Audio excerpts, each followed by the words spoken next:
در یه جمع دانشجویی بطری آب معدنی رو برداشتن، گفتن آقا آب در کشور ما از بنزین گرونتره، پس اثر این که ما اولین کشور نفتخیز دنیا هستیم کجا ره؟ من اینو نمیفهمم. یعنی چی زیاد مصرف کردن؟ یعنی مثلا میبینن بنزین 1500 میگیرن میریزن تو جو، اینه؟ یا مثلا میگن آقا حالا که 1500 من یه بار میخواستم برم اسلام شهر، 2 بار 3 بار برم بیام، حالا که ارزونه. اینه؟ این مصرف بالا مال ایرانیه یا مال ابزار بی کیفیته؟ مثلا در مسکو 13 میلیون جمعیت داره، بنده اونجا تبلیغ بودم، پاکترین هوا رو داره. حالا او هسته‌ای استفاده میکنه، من بنزین، من گازوئیل، من مازوت. تو به من بگی که تو 10 برابر اون استفاده میکنی، این اصلا مقایسه از ریشه غلطه. اگر جهانی سازی خوبه چرا این 200 کشور خودشون یه قیمت واحد در دنیا اعلام نمیکنن؟ اینا که برای همه چیز سازمان ملل دارن. بعد من خجالت میکشم عربستان رو مثال بزنم. نمیشه شما در سیاست بگی نه شرقی نه غربی، مرگ بر آمریکا، مرگ بر شوروی. در اقتصاد بری سراغ کینز، در اقتصاد بری سراغ نئولیبرال ها، بری سراغ تکنوکرات ها. نمیشه که قاچاق نشه. شما نگذارید قاچاق بشه. اگر کشوری $6 میده چون 1 متر تا 1 میلیون مترم زمین رو بکنه یه قطره نفت در نمیاد. شما نباید مایی که نفت داریم با کشوری که نفت نداره چون نداره گرونه مقایسه کنیم. داد میزنیم میگیم حالا هر کی میخواد بشنوه که بشنوه.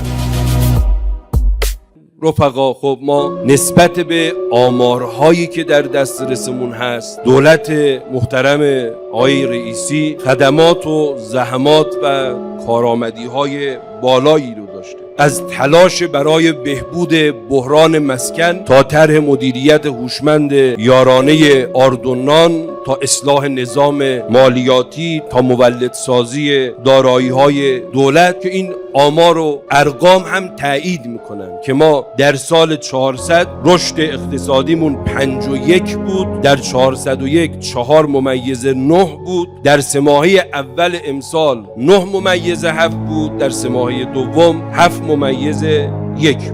لکن یه نکته اخیراً داره مطرح میشه با عنوان یارانه پنهان جهانی سازی قیمت ها که من یه وقتی یه توضیحاتی دادم. اخیراً دیدم که سردار وحیدی عزیز که از وزرای بسیار توانمند و خوب دولت هم هست، بغض اسرائیل نسبت به ایشون حکایت از انقلابی بودن ایشونه. در یه جمع دانشجویی دیدم ایشون بطری آب معدنی رو برداشتن، گفتن آقا این بطری الان چند میخرید؟ گفتم 5000 تومان. این الان 5000 تومنه. بنزین چقدره؟ 1500 تومان، آزادش 3000 تومان. بعد آقای وزیر استدلال کردن که آب در کشور ما از بنزین چیه؟ گرونتره. با هم یه مروری کنیم ببینیم این حرف درسته یا غلطه. ببینید رفقا، ما روزانه 250 میلیون لیتر فراورده نفتی مصرف میکنیم. یعنی درآمدهای نفتی کشور 43 میلیارد دلاره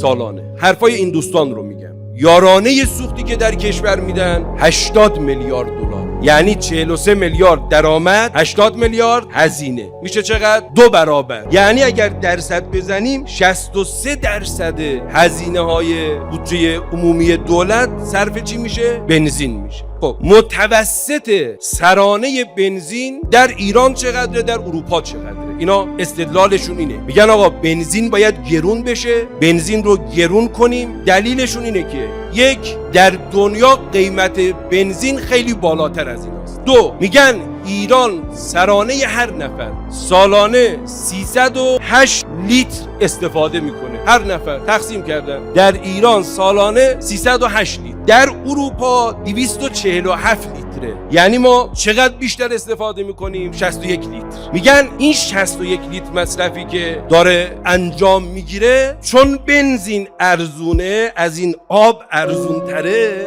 لذا هدر میره. من سوالم اینه، به قیمت جهانی حساب کردید یا به قیمت داخلی؟ ببینید شما وقتی میاید نفت رو به پالایشگاه به قیمت فوب خلیج فارس میدید، یعنی برای این پالایشگاه فرقی نداره، نفت نفت رو وارد کنه یا از داخل بخره. پس اثر این که ما اولین کشور نفتخیز دنیا هستیم کجا رفت؟ اون کشوری که نفت نداره همین قیمت میخره، ما که نفت داریم هم همین قیمت پالایشگاهمون میخره. پالایشگاه نفتو که نمیذاره تو ویترین، تبدیل میکنه به محصولات صنایع پایین دستی تا میرسه به دست من و شما. از همین گلهای پلاستیکی اینجا بگیرید تا همه چیزی که دور و برتون از همونا تولید شد. دوما اینه که آیا استفاده از انرژی در ایران زیاده چون ایرانی‌ها زیاد مصرف میکنن به این جهته؟ من اینو نمیفهمم. یعنی چی زیاد مصرف کردن؟ یعنی مثلا میبینن بنزین 1500 میگیرن میریزن تو جو اینه؟ یا مثلا میگن آقا حالا که 1500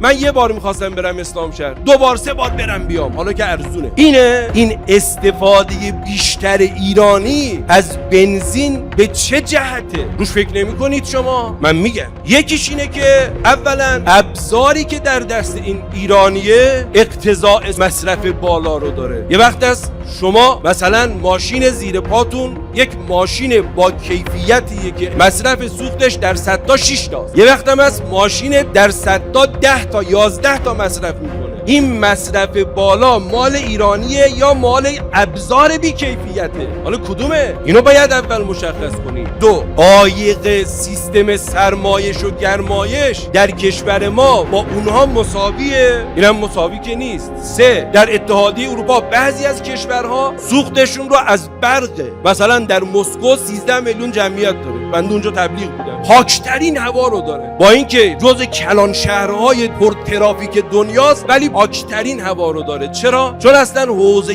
گاز در سیستم زندگی مردم نیست. در حوزه های کشورهای اروپایی 60% مصرف انرژی هسته‌ایه. هسته‌ای که خب آلایندگی نداره. حالا او هسته‌ای استفاده میکنه، من بنزین، من گازوئیل، من مازوت. تو به من بگی که تو 10 برابر اون استفاده میکنی، این اصلا مقایسه از ریشه غلطه. ثالثاً شما که میگید جهانی سازی کنیم، با کدوم قیمت جهانی سازی کنیم؟ چون یه دونه قیمت که نیست، در دنیا چندین کشور قیمت‌های مختلفی دارن. نوشتم اینجا ببینید در بعضی از کشورها از $1 تا $6 بنزین لیتری فروخته میشه. 200 هم کشوره. جهانی سازی یعنی کدوم؟ $1 یا 40 سنت؟ 40 سنت هم داریم، یا $6. اگر جهانی سازی خوبه چرا این 200 کشور خودشون یه قیمت واحد در دنیا اعلام نمیکنن؟ بگن آقا همه جای دنیا بنزین $1 باشه. اینا که برای همه چیز سازمان ملل دارن، چرا این کارو نمیکنن؟ به خاطر اینکه جهانی سازی بلای اقتصاد کشوره. بعد من خجالت میکشم عربستان رو مثال بزنم. ببینید عربستان به پالایشگاه نفت رو $6 میده، قیمت تمام شده محصولات پالایشگاهی تو عربستان پایین میاد. دولت ما نفت رو به پالایشگاه در دنیا الان نفت $80 میده. گرونی از اینجا ایجاد میشه. جهانی سازی قیمت ها نمیشه شما در سیاست بگی نه شرقی نه غربی، مرگ بر آمریکا، مرگ بر شوروی. در اقتصاد بری سراغ کینز، در اقتصاد بری سراغ نئولیبرال ها، بری سراغ تکنوکرات ها. نمیشه که اینجا باید بگی مرگ بر آمریکا، اینجا باید بگی مرگ بر شوروی. ببینید حالا من اینو حساب میکنم. آقای وزیر گفتید این آب 5000 تومنه، بنزین از این ارزون تره، قیمت آب داخل اینطوریه یا قیمت همین پلاستیک و شیشه و درب و اینها؟ قیمت کدوم؟ خود آب رو بذارید کنار. در این بطریه 16 گرم پت مصرف میشه. پت ماده پتروشیمیه، محصول پالایشگاهیه، یعنی 810 تومن. از این 5000 تومن 810 تومن مال چیه؟ مال این پتیه که میخواد بطری رو بسازه. این دربه که میندازید بیرون، این درب دونه 200 تومنه. این شد چقدر؟ 1000. این لیبل دورش که زده شده 100 تومنه. هزینه نمیدونم پالت و اینهایی که میبرن میارن 400 تومنه. تا اینجا شد چقدر؟ 1510 تومن. 2% این هزینه های مالی تبلیغات و عمومی و اداری اینهاست، یعنی میشه 1540. 17% هم تولید کننده سود میکشه روش، میشه چقدر؟ میشه 1800 تومن. 9% ارزش افزوده میخوره، میشه 1964 تومن. هنوز بطری رو میگیم ما، آب رو کار نداریم. 14% سهم هر بطری از هزینه حمله، میذارم تو ماشین میارم بقالی. 14% میشه چقدر؟ 2239 تومن. 14% هم اون بقالی روش میکشه که به شما بفروشه، درست؟ میشه 2552 تومن. قیمت نهایی مصرف کننده هر بطری آب تا الان شد چقدر؟ حدود 3800 تومن. چرا؟ چون آخه هزینه دستمزد داره، کارگر کار کرده تو کارخونه، به او یه دستمزد دادیم، هزینه های سربار داره، یعنی 67%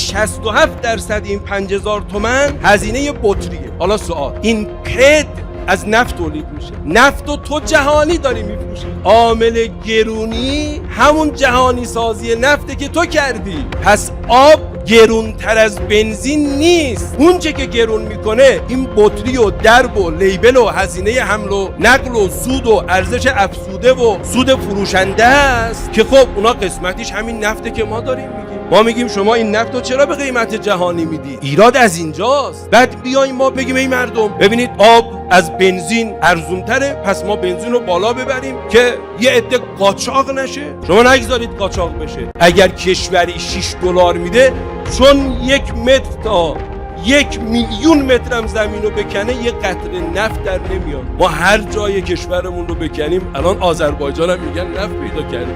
شما نباید مایی که نفت داریم با کشوری که نفت نداره چون نداره گرونه مقایسه کنیم. لذا آقای وحیدی، این گرونیه آب از بنزین نبود، این گرونیه همون نفتی جهانی سازی. جهانی سازی بلای اقتصاد کشوره. داد میزنیم میگیم، حالا هر کی میخواد بشنوه که بشنوه.